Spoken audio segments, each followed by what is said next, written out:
Payuhin ng pinakamalakas na bagyo sa mundo. The Philippines tops a list of countries most susceptible to hazards caused by climate change. Bahagyang tumakas ang bagyong Leon. The Philippines is experiencing a climate crisis. It is currently the most tropical cyclone-visited country in the world, averaging to 20 tropical cyclones per year.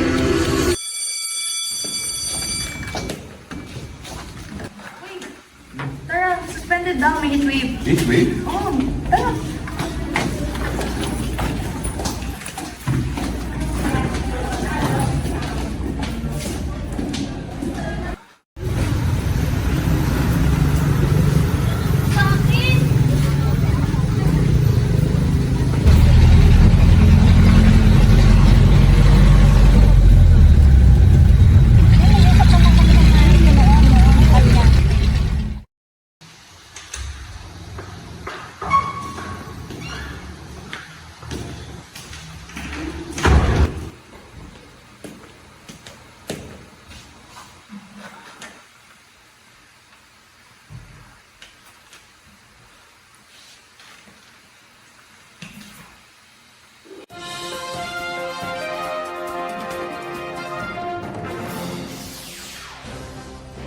The Philippines tops a list of countries most susceptible to hazards caused by climate change.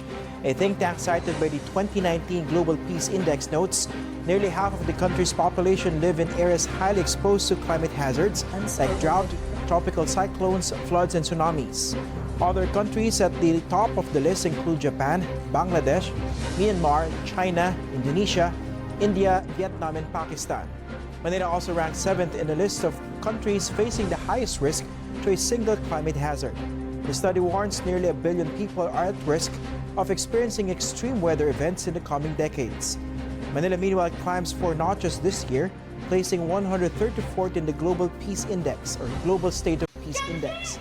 But What happened?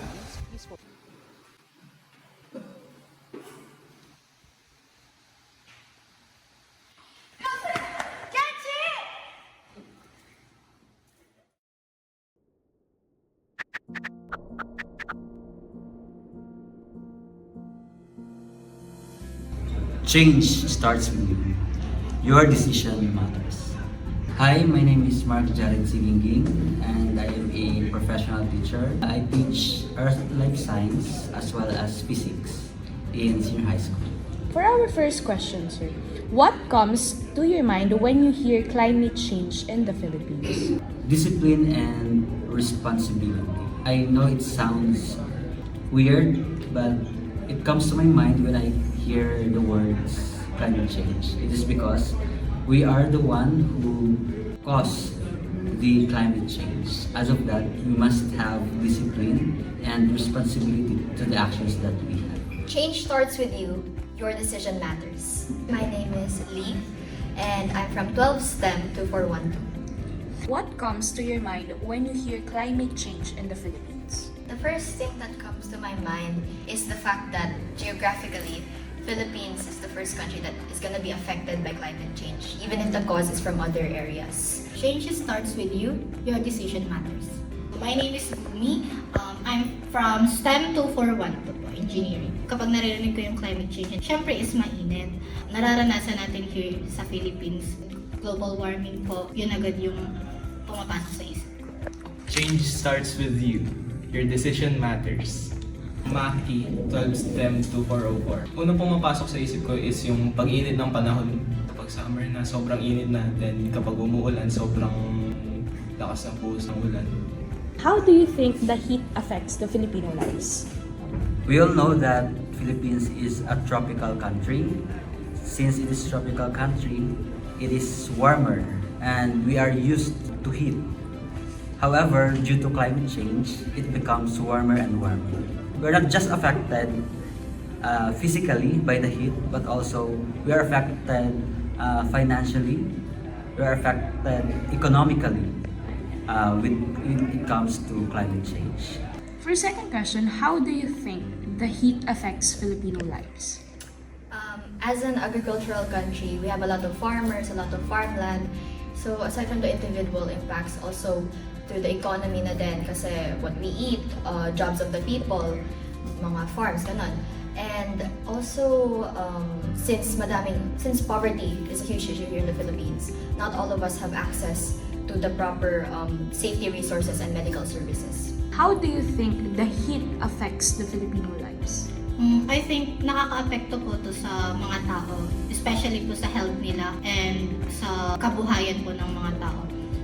Sa health po, marami pong nagkakaroon ng mga heat stroke, iba't ibang klaseng mga health diseases. Tungkol naman sa pagtatrabaho, yun nga, katulad ng mga farmers, yung mga produce nila nasisira, natutuyo, kaya nawawalan sila ng trabaho.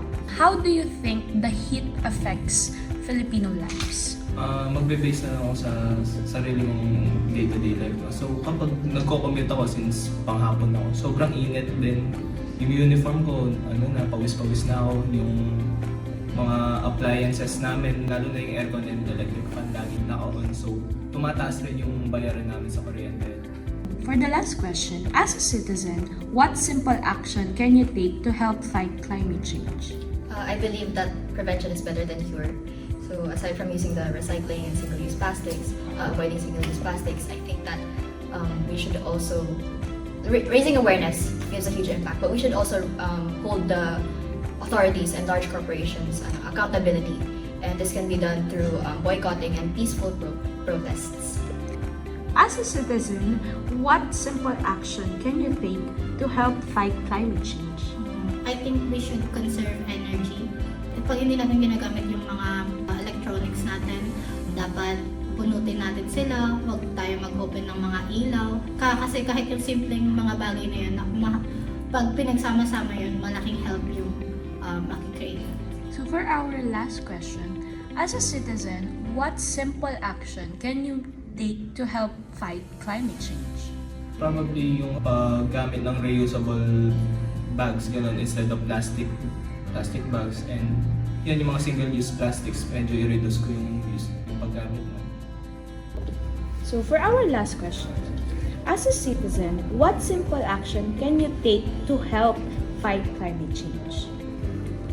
I believe the simplest action that we must do is to be well-disciplined person. So because you are a disciplined person, you are responsible to our Mother Earth. You are responsible taking action to fight climate change. Change starts with you. Your decision matters. Global warming is a global warning.